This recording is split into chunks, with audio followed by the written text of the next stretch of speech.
10. Boom. Pag tulis nito, kumuha ko.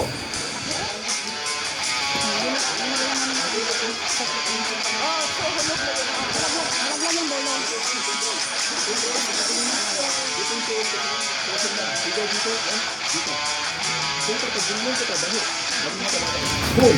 Tira ko na ng kamay niya, ito yung defense counter. Pag defense ko, yun yung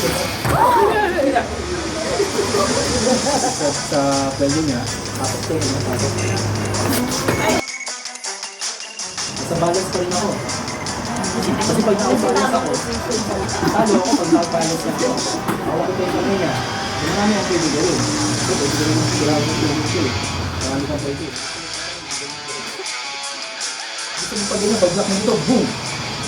Ito na kagad. Ito, pwede mo naman i-strike. Ito, ang ganyan ito. Ay, tumba. Nakabalance pa rin ako. Kasi pag nakabalance ako, pwede ko nahawakan ito. Ito, ito. Yung elbow tight, marami na. Ito ang tapo. Ito, yan one. Yan, ako. Pwede na pa ganun.